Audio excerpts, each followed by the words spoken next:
नमस्कार, स्वागत है आप सभी का एवन उत्तराखंड में। आपके साथ मैं हूं गिरधर अग्रवाल और बुलेटिन में सबसे पहले एक नजर हेडलाइंस पर। यूनिफॉर्म सिविल कोड को लेकर धामी सरकार का बड़ा फैसला। 5 सदस्यों की ड्राफ्टिंग कमेटी का किया गठन, तो मौजूदा कानून में संशोधन की रिपोर्ट की जाएगी तैयार।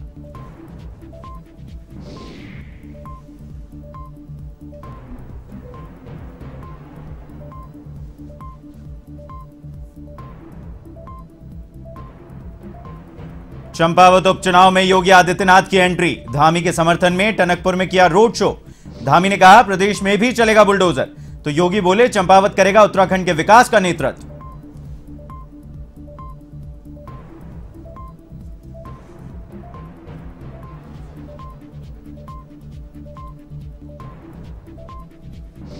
किच्छा में अतिक्रमणकारियों के खिलाफ अभियान। सरकारी भूमि पर हटाया गया अवैध कब्जा। कोर्ट ने तालाब की भूमि कब्जा मुक्त करने के दिए थे निर्देश के बाद नींद से जागा प्रशासन।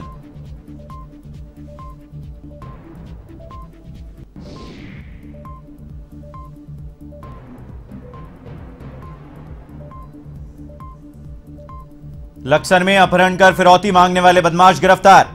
युवक के परिजनों से 6 लाख की मांगी थी फिरौती। आगे की कार्रवाई में जुटी पुलिस।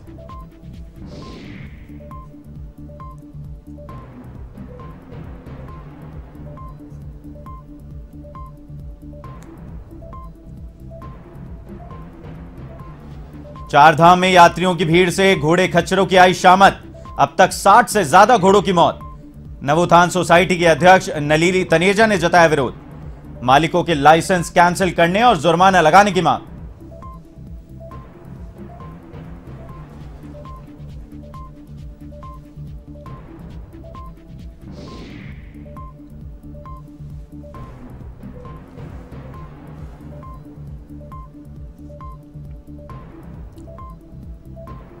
और अब खबरें विस्तार से। चंपावत विधानसभा उपचुनाव में मुख्यमंत्री पुष्कर सिंह धामी का प्रचार गरमाने के लिए उत्तर प्रदेश के मुख्यमंत्री योगी आदित्यनाथ पहुंच चुके हैं। धामी के समर्थन में उन्होंने टनकपुर में रोड शो किया और जनसभा को संबोधित किया। आपको बताएं, सीएम धामी ने यूपी के सीएम योगी आदित्यनाथ का स्वागत व आभार व्यक्त किया। सीएम धामी ने कहा कि केंद्रीय नेतृत्व और जनता के आशीर्वाद से मुझे दोबारा देवभूमि की सेवा का सौभाग्य प्राप्त हुआ। सीएम पुष्कर सिंह धामी ने कहा कि यूपी में हम हर दिन अपराध की खबरें सुनते थे, लेकिन सीएम योगी आदित्यनाथ ने ऐसा बुलडोजर चलाया कि अपराधी अब कांपते हैं और कहा कि हर गलत काम पर सीएम योगी का बुलडोजर चलता है। धामी ने कहा कि यूपी की तरह उत्तराखंड में भी बुलडोजर चलेगा और महाराज के बुलडोजर का असर उत्तराखंड में भी होगा। वहीं सीएम योगी आदित्यनाथ ने सबसे पहले देवभूमि को नमन किया और कहा कि मां पूर्णनगरी का आशीर्वाद इस बार सीएम धामी को मिलेगा। योगी ने कहा कि चंपावत की जनता के पास इस बार एक बड़ा अवसर है। इस क्षेत्र के विकास के लिए यहां की जनता को सीएम धामी को अपना समर्थन देना होगा।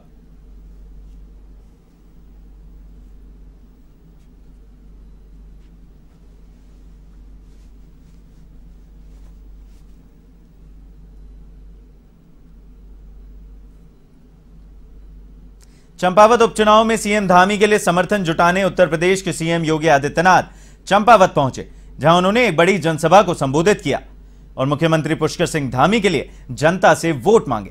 इस दौरान एक रोड शो भी निकाला गया, जिसमें भाजपा के तमाम बड़े नेता मौजूद रहे।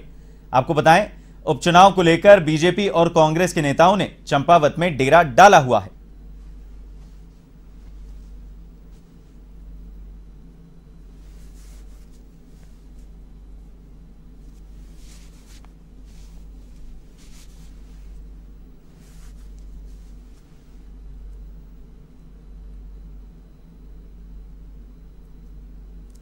है योगी आदित्यनाथ का टनकपुर का भाषण। मैं बताती हूँ कैसे। उन्होंने शुरुआत में ही कहा कि चंपावत की जनता के जो रोजगार के सपने हैं वो पूरे होते दिखाई पड़ रहे हैं। ये 6ठा साल है भारतीय जनता पार्टी की प्रचंड बहुमत की सरकार को। प्रदेश के रोजगार तो सपने पूरे हो नहीं पाए और चंपावत की जनता के रोजगार के सपने पूरे करने चले हैं आप लोग। वही उन्होंने कहा कि बार बार प्रधानमंत्री मोदी कहते हैं कि पहाड़ की जवानी और पहाड़ का पानी पहाड़ के काम आना चाहिए। पर न पहाड़ का पानी पहाड़ के काम आ रहा है, उसी पानी से बिजली बनती है। और आज बिजली कटौती से सबसे ज्यादा उत्तराखंड आहत हो रहा है या जूझ रहा है। उत्तराखंड वासियों को इतनी महंगी बिजली के बावजूद बिजली पूरे समय पर नहीं मिल पा रही है। भारतीय जनता पार्टी दुनिया का सबसे बड़ा संगठन ऐसे ही नहीं है। हम हर चुनाव को चुनाव की तरह लड़ते हैं, मजाक नहीं करते।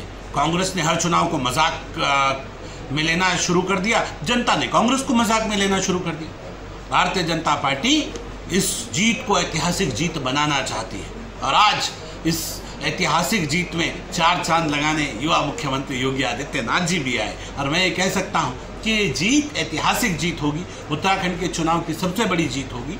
और जिन लोगों को अपनी हार का ठीकरा फोड़ने का बहाना ढूंढने के लिए भी मुद्दे चाहिए होते हैं, वो सिर्फ बहाना ढूंढेंगे, वो ये नहीं बताएंगे कि उनका कोई बड़ा नेता यहाँ क्यों नहीं आया है, उनके यहाँ के नेता, स्टेट के नेता भी चुनाव से दूर क्यों हैं, क्यों दूरी बनाई हुई है। क्योंकि सब जानते हैं कि चुनाव में कांग्रेस की जमानत जब्त होने जा रही है और युवा मुख्यमंत्री ऐतिहासिक वोटों से जीतने जा रहे हैं।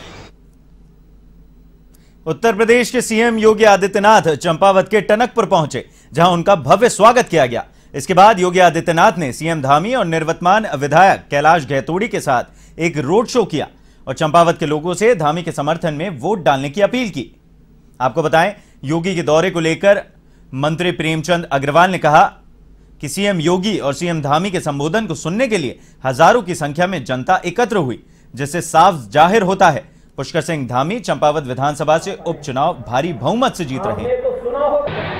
हम लोग निवेदन करते हैं कि आप एक दिन यहाँ आ जाइए और हम कोई चाहता है कि योगी जी उनके क्षेत्र में पहुंचे। उत्तराखंड के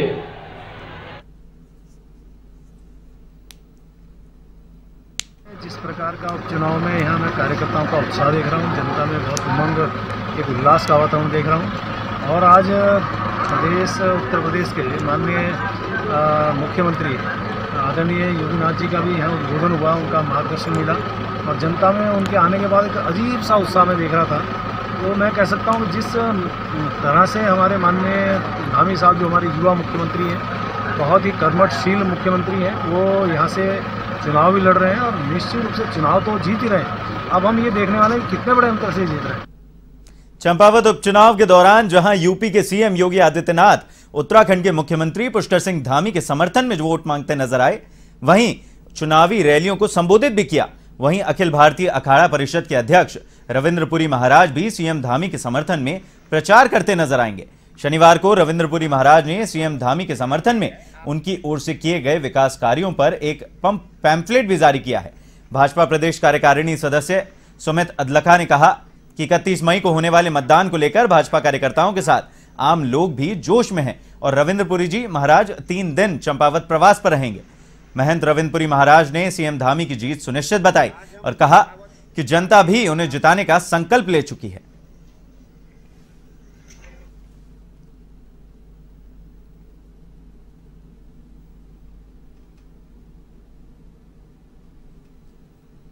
उत्तराखंड में समान नागरिक संहिता लागू करने के लिए प्रदेश सरकार ने उच्चतम न्यायालय की पूर्व न्यायाधीश रंजना प्रकाश देसाई की अध्यक्षता में 5 सदस्यीय विशेषज्ञ समिति का गठन कर दिया है।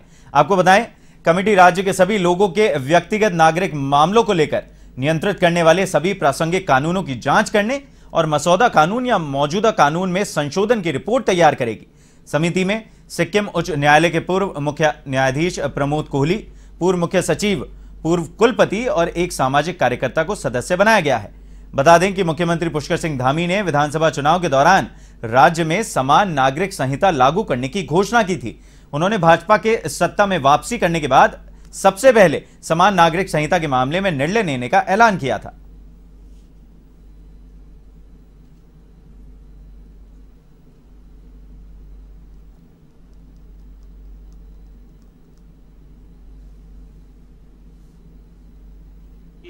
भी ये चाहती है कि पूरे देश में एक जैसा संविधान हो, एक जैसा विधान हो, एक जैसा कानून हो और उसका सभी नागरिक समान रूप से पालन करें, लेकिन इस पर राजनीति नहीं होनी चाहिए।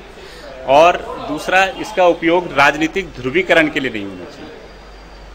और अगर वाकई सरकार की नीयत साफ है और सरकार की नीयत में खोट नहीं है तो ये एक अच्छा डिसीजन है, लेकिन इसका कड़ाई से पालन भी होना चाहिए।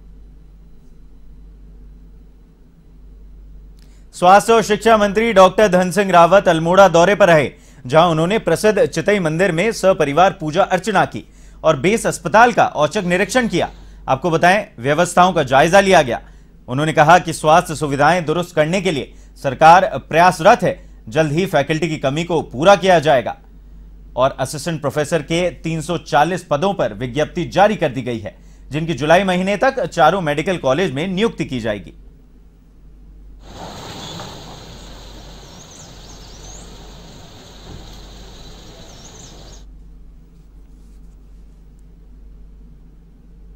सरकार का प्रयास ये है कि कोई भी, चाहे वो अमीर हो चाहे गरीब हो, अगर कोई बीमार होता है तो उसको रेफर न किया जाए। दवाइयाँ सरकार से फ्री दी जा रही हैं, 207 जांचें फ्री की जा रही हैं। डॉक्टर्स की कमी सरकार के द्वारा पूरी की गई है और बड़ी खुशी की बात यह है कि अल्मोड़ा मेडिकल कॉलेज अब शुरू हो गया है। यहाँ पे फैकल्टी की थोड़ा जो कमी है वो भी अब पूरी कर दी जाएगी और असिस्टेंट प्रोफेसरों के लगभग 340 पद हमने विज्ञापन कर दिए हैं और मैं ये कह सकता हूँ कि जुलाई तक असिस्टेंट प्रोफेसर हमारे चारों मेडिकल कॉलेजों को मिल जाएंगे और सबसे पहले हम असिस्टेंट प्रोफेसरों की नियुक्ति जो है। चारधाम यात्रा में मासूम जानवरों के साथ क्रूरता और शोषण को लेकर नवोत्थान सोसाइटी के अध्यक्ष नालिनी तनेजा ने सरकार पर सवाल उठाया है। उन्होंने एक प्रेस वार्ता कर कहा कि केदारनाथ में घोड़े खच्चरों से इतना काम लिया जा रहा है कि उनकी मौत हो रही है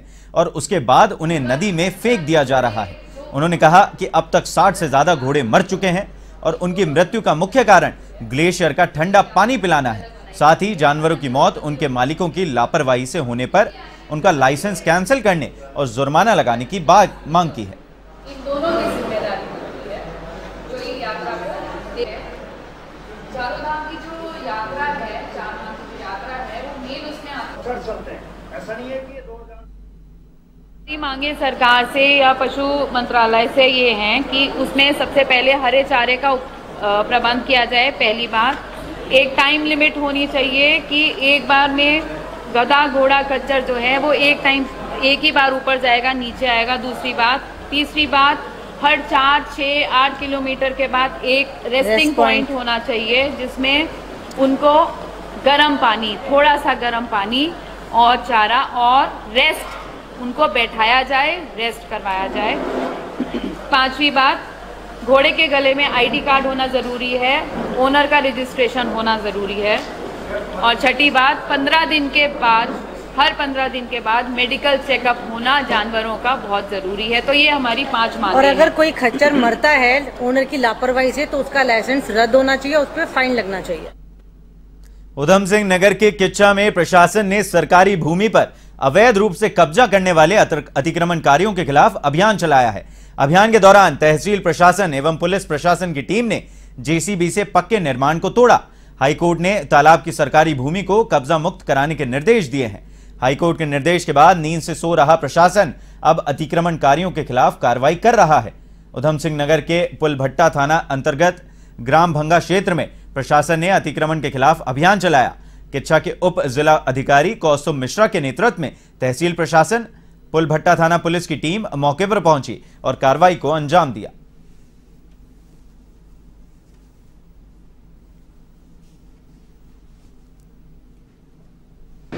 देखिए, ये माननीय उच्च न्यायालय के आदेश के क्रम में तालाबों को खाली कराया जा रहा है, तो जहाँ जहाँ भी अतिक्रमण है उसी अभियान का एक पार्ट है और ये पहले से चलता आ रहा है। और जहाँ जहाँ का भी अतिक्रमण है उनको देके तालाबों पे माननीय उच्च न्यायालय के आदेश के क्रम में उसको खाली कराया जा रहा है। इसके अतिरिक्त चकमार्ग इत्यादि में जिलाधिकारी महोदय के निर्देश पर भी कार्रवाई चल रही है, तो उसमें टीम गठित करके जैसे संबंधित थाने के SHO, संबंधित तहसीलदार, SDM या जो भी कंसर्निंग डिपार्टमेंट के लोग अगर उस पर अतिक्रमण है तो हम लोग साथ में कार्रवाई कर रहे हैं।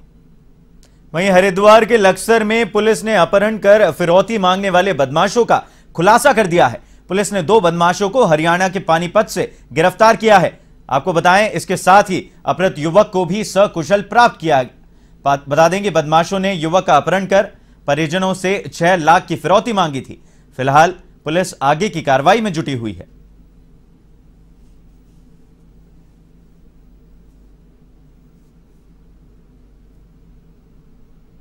सुबह एक FIR लॉन्च कराई थी कि इनका बेटा 28 एक दिन पहले से गायब चल रहा है और उसी के फ़ोन से घर के फ़ोन आ रहा है कि भाई तुम्हारा लड़का अगर आप सही सलामत चाहते हो उसको तो 6 लाख रुपए दें।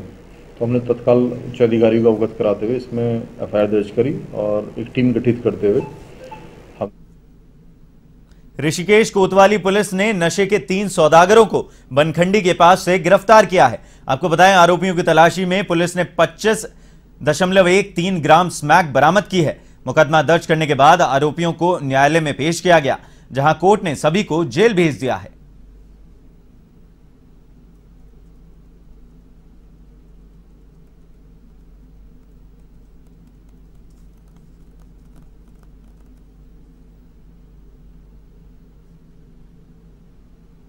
देहरादून में चोरों का आतंक थमने का नाम नहीं ले रहा है। इस बार चोरों ने डोईवाला विधानसभा क्षेत्र के वार्ड नंबर 99 के नकरौंदा गुलर घाटी देवीपुरा में एक घर के सामान पर हाथ साफ किया। जानकारी के मुताबिक पीड़ित परिवार दिल्ली में नौकरी करता है। मकान को खाली देखकर चोरों ने लाखों का सामान पार कर लिया। फिलहाल पुलिस ने मामले में जल्द खुलासा करने की बात कही है।